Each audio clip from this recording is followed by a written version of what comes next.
ఇప్పుడు మీ పొంగులేటి ఉన్నాడు, పొంగులేట ఆయన పేరు బాంబులేట,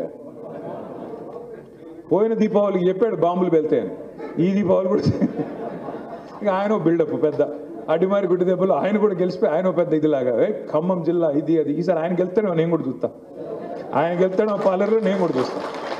నేనేమంటా అంటే తంతే గారెల బుట్టలో పడ్డట్టు ఒక్కసారి ఏదో లక్కీ లాటరీ తగిలితే దానికే పొంగిపోతే దానికే ఇంకా చాలా పెద్దోడిని ఆయన ఊహించుకుంటే ఎవరికైనా ప్రజాస్వామ్యంలో మర్చిపోకూడని అంశం ఏంటంటే అల్టిమేట్గా ప్రజలు, మన తలరాత రాసేది మన విధిరాత రాసేది ప్రజలు. నువ్వు అహంకారంతో నీలిగితే, అహంకారంతో ఎగిరెగిరి పడితే ఎక్కడ పెట్టాలో అక్కడే పెడతాడు. అది కూడా పెద్ద ఆయన కేసీఆర్ గారిని పట్టుకుని మర్చిపోయి ఇంగితం లేకుండా నోటికి వచ్చినట్టు మాట్లాడుతున్నాడు. ఆయన ఒక్కడే కాదు, ప్రతి ఒక్కడు కాంగ్రెస్లో టైం వస్తుంది ప్రతిదానికి. ఇదే పొంగులేటి శ్రీనివాసరెడ్డి గారిని నేను అడుగుతా ఉన్నా ఈరోజు మీ అందరి సమక్షంలో అడుగుతా ఉన్నా.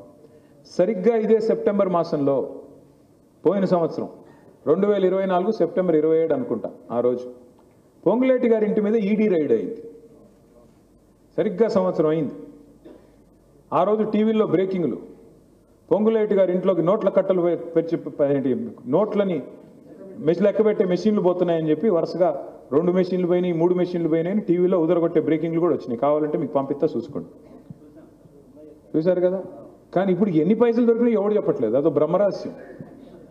ఈడీఓడు బయటికి రాడు, చెప్పడు, పొంగులేటి నోరు మెదపడు. ఏం జరిగిందంటారు మరి? ఎవడితో కుమ్మక్కయ్యాడు? మళ్ళీ పొంగులేటి గారు బీజేపీతో కుమ్మక్కయ్యాడా, లేదా రేవంత్ రెడ్డి గారు కుమ్మక్కులో ఈయన భాగస్వామి అయ్యాడా? ఎవడితో ఉన్నాడండి ఈ రాష్ట్రంలో? బయటకు వచ్చి నోటికి వచ్చినట్టు వాగుతారు. మనము బీజేపీ ఒకటని వాగుతాడు ఒకడు, కాంగ్రెస్ వాడు. ఎవడితో ఉన్నాడు? సిబిఐ సంకనాకుతుంది మీరు. పొంగులేటి గారి మీద ఈడీ రైడ్ అయితే కాళ్ళు పట్టుకున్నారా? మరి బీజేపీలో కలుస్తామని మాట ఇచ్చారా? ఇప్పటికీ కేసు పెట్టకుండా కాళ్ళు పట్టుకొని ఆపాడుకుంటుంది మీరు. మాకేం కర్మ, నాకు అర్థం కాదు. పెట్టుకో, ఏం కేసు పెట్టుకుంటావో చూసుకుంటామని చెప్పి ఈరోజు ఎదుర్కొంటున్నది మనం. 2 ఏళ్లలో ఎన్ని కేసులు పెట్టారు మా మీద? ఏం చేస్తారు పెట్టి? బతికేది ఒకసారి, సచ్చేది ఒకసారి. ఎన్ని రోజులు భయపడతాం? నాకు అర్థం కాదు. రాజకీయం అంటే బతికిన నాళ్ళు, రాజకీయం అంటే ప్రజాసేవ చేయాలి, బతికిన నాళ్ళు ధీరోదత్తంగా బతకాలి. ఇదేం రాజకీయం? కుమ్మక్కు రాజకీయం, దరిద్రంగా. ఇంకొక మాట కూడా మీరు ఆలోచించండి. మన ఈ మధ్యన మైనారిటీలకు సంబంధించి ఒక బిల్లు తెచ్చింది కేంద్ర ప్రభుత్వం, వక్ఫ్ అమెండ్మెంట్ అని, వక్ఫ్ చట్టాన్ని సవరిస్తూ ఒక బిల్లు తెచ్చింది. దాన్ని మనం వ్యతిరేకంగా ఓటు కూడా వేసాం. 4 ఓట్లు ఉంటే రాజ్యసభలో 4 కూడా వ్యతిరేకంగా ఓటేశారు. ఆ చట్టం వచ్చింది. అయినా కూడా ఎందుకంటే బీజేపీకి మందబలం ఉంది, చట్టం వాళ్ళు పాస్ చేసుకున్నారు. భారతదేశంలో బీజేపీ ప్రభుత్వం పాస్ చేసిన వక్ఫ్ అమెండ్మెంట్ యాక్టు 28 రాష్ట్రాలు ఉంటే ఏ రాష్ట్రం కూడా ముందుగా దాన్ని ఇక్కడ ఇంప్లిమెంట్ చేయలేదు. ఇంప్లిమెంట్ చేసిన మొట్టమొదటి రాష్ట్రం ఏంటో తెలుసా? తెలంగాణ. ఏ బీజేపీ ముఖ్యమంత్రికి లేని తొందర రేవంత్ రెడ్డి గారికి ఏమొచ్చిందండి? కాంగ్రెస్ పార్టీకి, కాంగ్రెస్ ప్రభుత్వానికి. నువ్వు ఎవరితో పనిచేస్తున్నావు? అసలు ఎవరి కోసం పనిచేస్తున్నావు? రాహుల్ గాంధీ కోసమా, మోడీ గారి కోసమా? ఈ మాట అడిగితే వాళ్ళకి కోపం ఎక్కువ.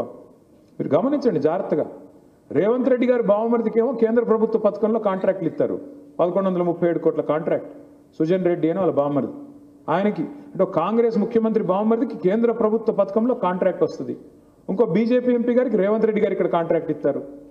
ఎవరితో చేతులు కలుపుకున్నాడు? ఎవరిని మోసం చేస్తారు మీరు? అందుకే నేను అనేది, ఈ రాష్ట్రంలో మీరు ఒక్కటే గుర్తుపెట్టుకోండి, వాళ్ళిద్దరి లక్ష్యం ఒకటే, కాంగ్రెస్ బీజేపీ లక్ష్యం ఒకటే. తెలంగాణకున్న ఒకే ఒక్క గొంతుక, నిఖార్సైన గొంతుక కేసీఆర్. దాన్ని ఖచ్చితంగా ఫినిష్ చేయాలన్నది వాళ్ళ టార్గెట్. ఎందుకంటే కేసీఆర్ ఇది అన్కాంప్రమైజింగ్. ఆయన ఎవరితో రాజీ పడడు. తెలంగాణ ప్రజల ప్రయోజనాల విషయంలో ఎవడికి లొంగడు, అందరికీ తెలుసు. కొరకరాని కొయ్య మోడీకైనా రాహుల్ గాంధీకైనా కేసీఆర్. వాళ్ళ బాధంతా ఏంటి? ఏదో ఒకటి చేసి కేసీఆర్ గారిని ఫినిష్ చేయాలి.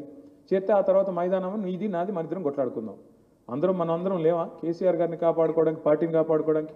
ఇలా నిజంగా చెప్తున్నా, మీరు నమ్మండి. నిన్న అచ్చంపేట వాళ్ళు వచ్చారు.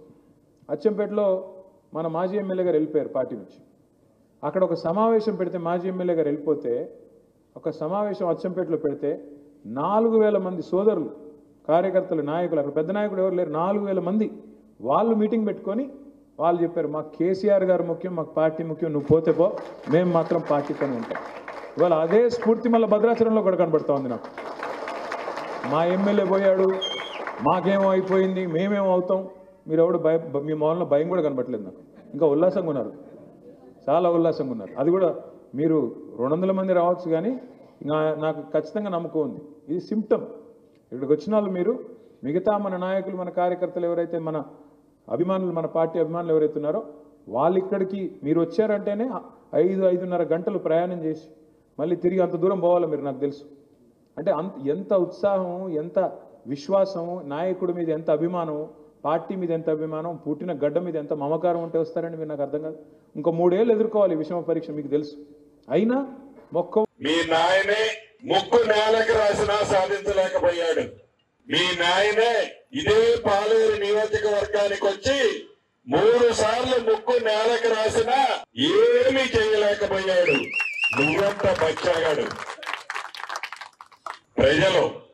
ప్రజల తీర్పు ముందు, ప్రజల దీవెళ్ల ముందు అహంకార పూరితమైన మాటలు ఏదైతే ఉందో ప్రజలు 2 సార్లు బుద్ధి చెప్పారు. 3వసారి కూడా బుద్ధి చెప్పడానికి సిద్ధంగా ఉన్నారు. తర్వాత నా మీద నువ్వు నిలబడతావా, లేకుంటే నీ మీద బచ్చాగాన్ని పెట్టి మళ్ళీ ఈ పార్టీ గెలిపిస్తున్నా.